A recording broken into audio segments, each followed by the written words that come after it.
Hello, BookTube. In a quest to see just how many new books you can stand in one day, I have yet more new arrivals that I want to show you. 6 books. I haven't read a single one of them.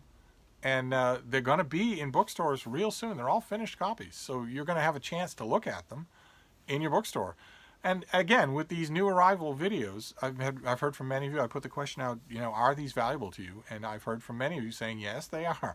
It's not just that I'm seeing these things ahead of time that I'm going to see in my bookstore. It's also that, we're going through them together and talking about them a bit ahead of time to sort of narrow down what I really want versus what I'm just sort of oohing and ahhing about. So, as long as that is true, I thought I would just continue to do this so that you can see these things ahead of time.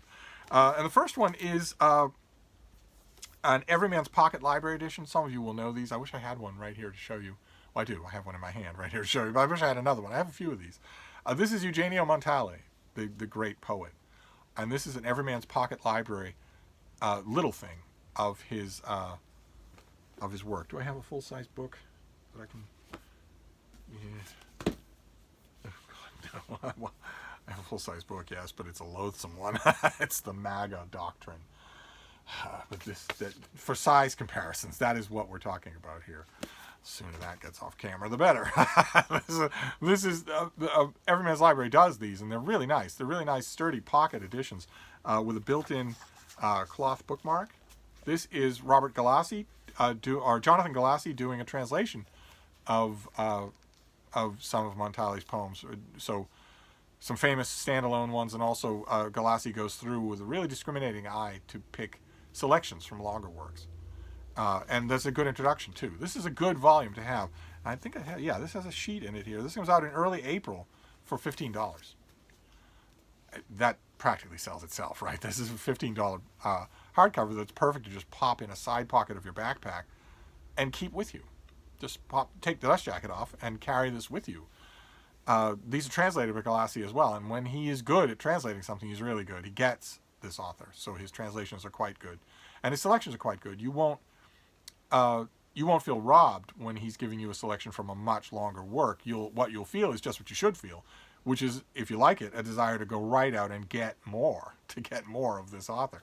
And the only problem with taking the dust jacket off in order to carry it in your backpack is that you will be depriving yourself of the back cover.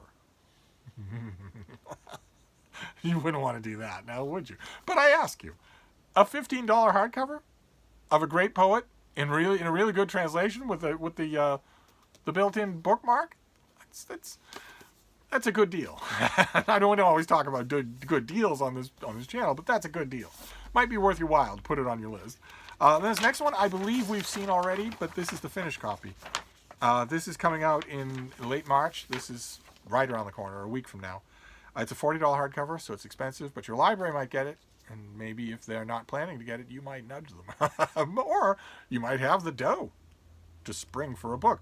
Every once in a while, I always say, get your library to order it or pre-order it or whatnot, or something like that. And I always get emails from a dozen or half a dozen people saying, some of us have real jobs. I love hearing that. So I leave my email with every video, and you're welcome to email me on any subject under the sun that you want. I have only one rule, and it's the same rule that I apply in face-to-face life. None of you have ever broken it, but none of you would ever think to break it. My rule is I will not tolerate personal insults. I realize that starting a conversation with a volley of personal insults is kind of normal for the internet, but I predate the internet. And that's abhorrent behavior. So that's my only rule. And none of you ever break it. None of you ever think of doing it. There are plenty of insults, but they're not meant in anger. We can joss each other all day long. And plenty of you have written me over the months and said, you don't have to keep saying that. Some of us go to bookstores and buy whatever we want. Some of us make money. Anyway, well, all right, fine. You already know this is going to be great because it's a great subject and it's a great author on this subject. So this is one of those ones that you can sort of tell your bookstore that you want and then wait for it to get there. You're going to like it. This is from W.W. Norton, my favorite non-Penguin publisher. And this is Bach's Musical Universe by Christoph Wolfe. This is the finished copy of Bach's Musical Universe. For most people, the name Bach evokes musical genius, an icon of high culture. for musicians, a god. I would actually agree with that. You put on some Bach and see if you can in any way identify the species of the composer. It's the closest thing that human beings can come to what birds do naturally. It's just amazing. Yet for all his status and ubiquity, he is remote, inaccessible, and intimidating even to his fans. Who was this man? What drove him? The camera is wobbling because the bean is trying to make her bed. she's had enough of you, BookTube. She's just done with you. She wants to make a bed and go to sleep for a while. She's not the little puppy that I had on this channel. She's simmering down a bit. Bean, you're bouncing the camera when you do that. Oh, never mind. We're reading about Bach. Oh, God. In the year 2000, the eminent Harvard musicologist and Bach expert Christoph Wolfe wrote the landmark biography, Johann Sebastian Bach, the Learned Musician. And it is great. It's not my favorite Bach biography. There's a different one by Gardner called Music for the Castle of Heaven that I like a little bit more. It's a little bit more readable, a little bit less musically wonky. Bach brings out the wonkiness in his biographers because his music is so mind-bogglingly beautiful and complex. But let's see here. That book became a Pulitzer Prize finalist. Now, at long last, his authoritative portrait is complete. The companion volume, Bach's Musical Universe, reveals the essence of Bach by analyzing his creative goals and process across time and genres. Academics and amateurs alike will be fascinated, surprised, and moved. Wolfe notes that at the outset that it is futile to discuss everything Bach wrote, nor is it necessary. Drawing on his unsurpassed knowledge and a sense of Bach, Wolfe focuses on the benchmark works and collections that Bach, as Wolfe deftly argues, intended to present as the paradigms of his art. And those might be, you ask? I know you'll have favorites on the list.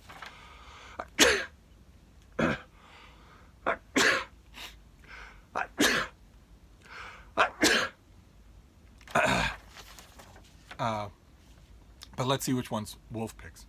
The Well-Tempered Clavier, the Solo Suites for Violin and Cello, the Brandenburg Concertos, the Complete Cantata Cycle of 1724 to 1725, the Passions and Oratorios, the Art of the Fugue, the Mass in B minor.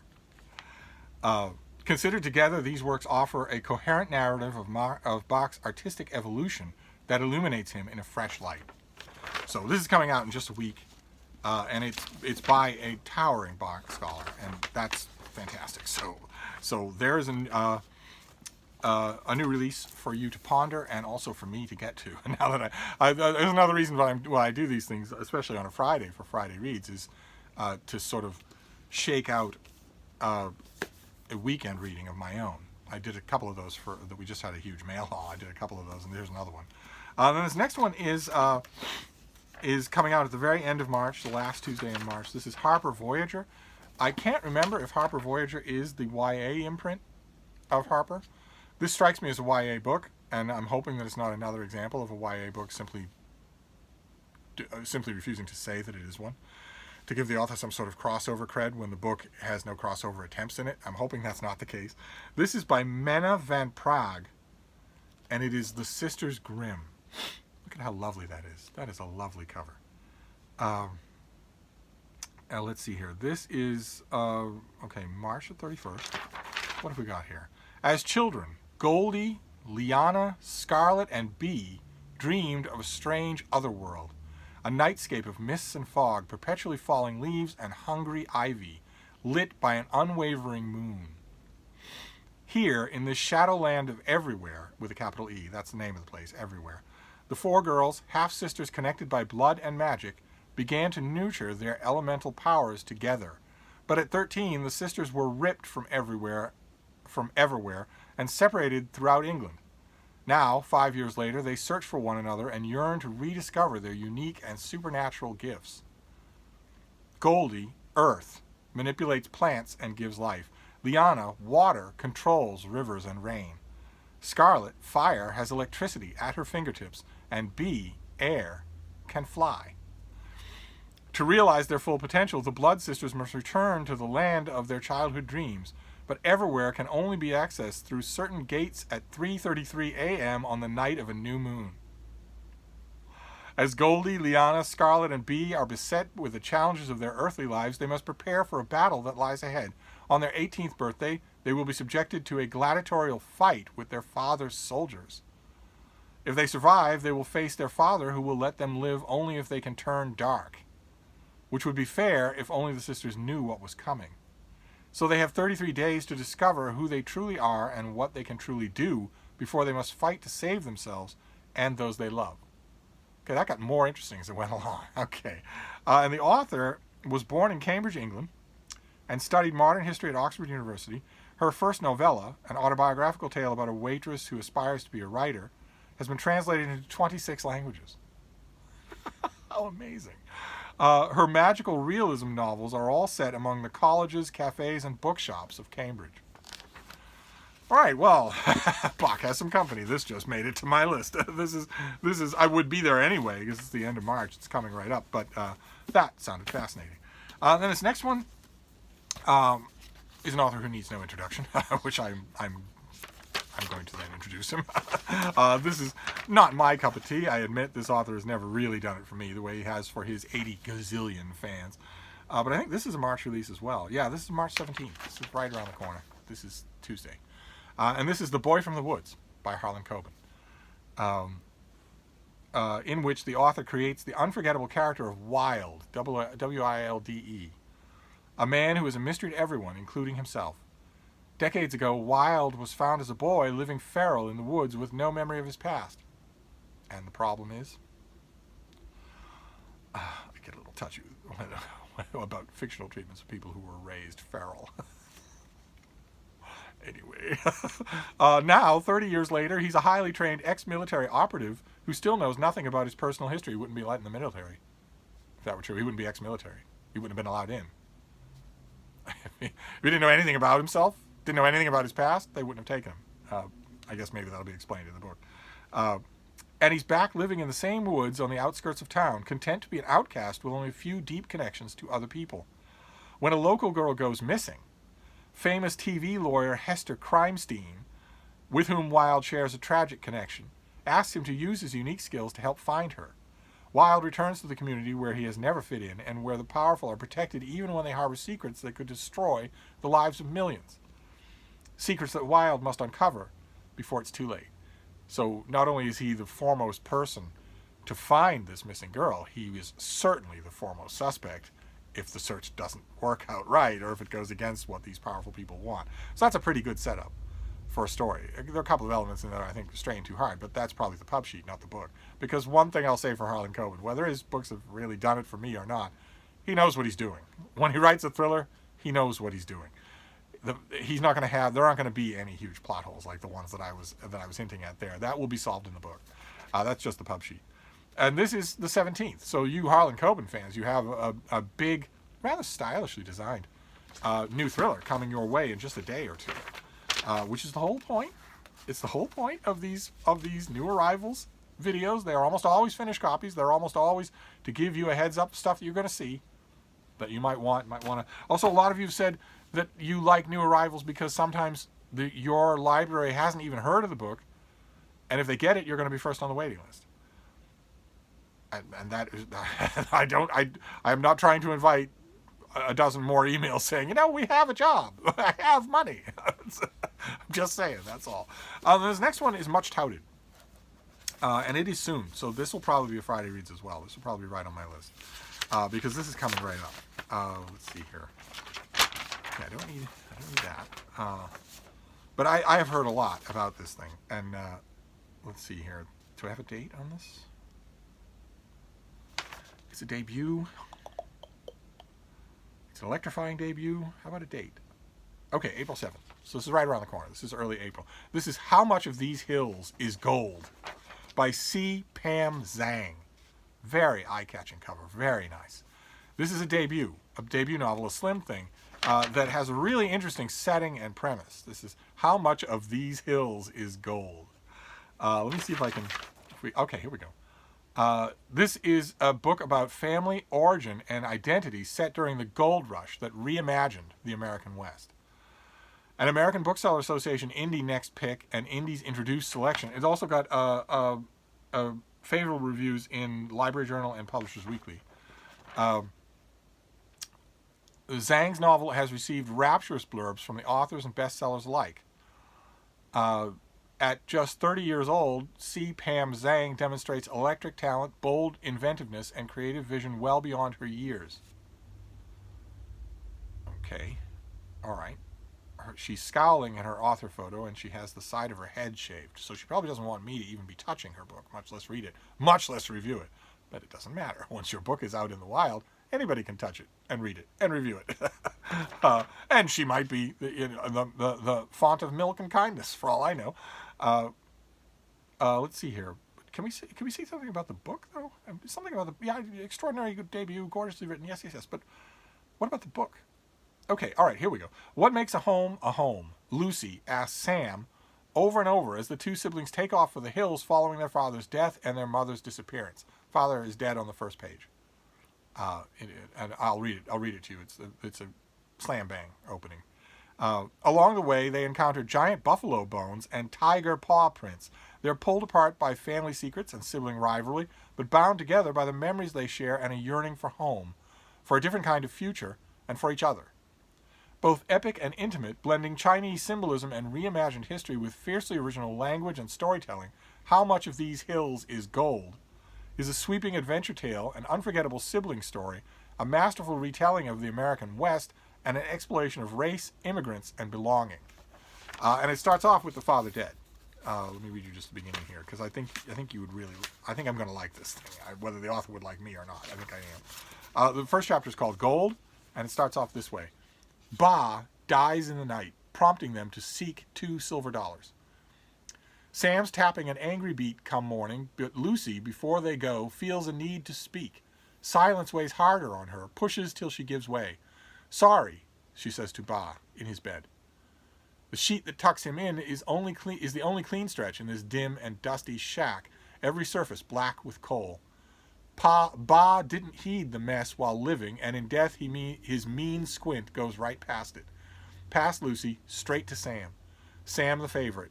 Round bundle of impatience circling the doorway in two big boots. Sam clung to Ba's every word while living and now won't meet the man's gaze. Then that's when it hits Lucy. Ba is really gone. So this is going to be an exploration, a new culture, a new world, period of American history about which I know comparatively little. So fantastic, and a debut novel, and I just love those. And then the last thing that we'll see for these new arrivals is also coming right up. It's right around the corner, if I remember correctly. Yes, March the 31st, so just a couple of weeks away. And it is something I think we've seen, already on this channel, but this is the finished copy. And this is by Donald Prather, who is great. He's fantastic as a writer. And this is Fantastic Fossils, a guide to finding and identifying prehistoric life. Nothing fills us with a sense of wonder like fossils. What looks at first like a simple rock is in fact the clue that reveals the staggering diversity of ancient environments, the winding pathways of evolution, and the majesty of a vanished Earth. Just boggle your mind when you think about the first people to discover these things. They knew perfectly well what they were discovering. In their mind, they knew perfectly well what they were. We found them down, buried deep in a quarry, so we know that they are ancient examples of the animals that we have roaming around today. Perhaps these died in the time of Adam. In other words, when they pulled them out of the ground, the first thing they thought was, this confirms our Christian worldview. Of the Garden of Eden and spontaneous, miraculous generation of all life forms, comparatively recently. And then they started finding fossils that didn't exist. That didn't exist in the world. They started finding the remnants of animals that had obviously gone extinct. They started to think about extinction. Is it possible that there were whole animals that grew and lived and flourished and then died off to the last individual? And then it just got more complicated from there, because then you started to see impossible amounts of time. And started to get very clear indications through fossils alone, and this is without, climatological records or anything like that, or DNA. Just through fossils alone, you start to get the impression that Earth is very old, and that It has, in its unguessable eons of history, been at times an intensely alien world. Intensely. Sea life on the top of mountains. anyway. But as much as one might daydream of digging a hole in the backyard and finding a Tyrannosaurus, only a few places contain these buried treasures, and when a scientist comes across a remnant of prehistoric life, great care must be taken. What do budding paleontologists need to know before starting their search? In this book, the author authors an accessible, entertaining, and richly illustrated guide to the paleontologist's journey. And if it's Donald Prather, it's not just going to be that. It's not just going to be a practical guide. It's going to be fascinating in its own right, even if you never plan to. This is full of black and white. Is there any color? I wonder. Oh yes, there is. There's color. Look at that. Look at that. Oh my. Okay, great, fantastic. Okay, so there are color photos in here, and then the book is lavishly loaded with black and white stuff as well. And as I was saying, the book touts itself as a guide to finding and identifying prehistoric life for paleobiologists and whatnot. But Donald Prather is too good a writer. That sounds very niche, but this won't be. This will be fascinating to anybody who's interested in fossils. And there you go. There are some new arrivals for your consideration, all in either late March or early April. So we have Fascinating Fossils by Prather. This guy should not be missed. We have How Much of These Hills is Gold by Pam Zhang. This is her debut novel, much touted. And I will read it. I will read it this weekend and see what all the fuss is about. Then The Boy from the Woods by Harlan Coben. And I will, of course, I will read this. I'll give this author another. I always give him a chance with every book to work the magic on me that he's worked on so many millions of readers. It just hasn't worked yet, but it might. It might happen. Then The Sisters Grimm by Menna Van Praagh. 4 sisters whose magic is connected. If they can just reunite, that sounds so good. Then Bach's Musical Universe by Christoph Wolfe. Basically, I'm tempting myself here with just one book after another that I very much want to get to right away. And finally, this gorgeous little Everyman's Pocket Library, Eugenio Montali. That back cover. That you might want to consider. I mean, it's $15 for a sturdy hardcover of a great poet that you maybe don't know as well as you might like. Can't beat that. So there you go. There are some new arrivals for you. I think that 35, 40, however many new books it's been today is probably enough for one day. So I'm going to wrap this up, and I think I will call it a rest until tomorrow. Although again, as in all of today's videos, I feel that I have the need to warn you. It's possible that there will be no videos from me until Monday. Possible. I thought that last weekend, and I still made videos. I could easily do it again, but I just wanted to warn you. That's all. So I'm going to wrap this up, but I will be back. Thank you, BookTube.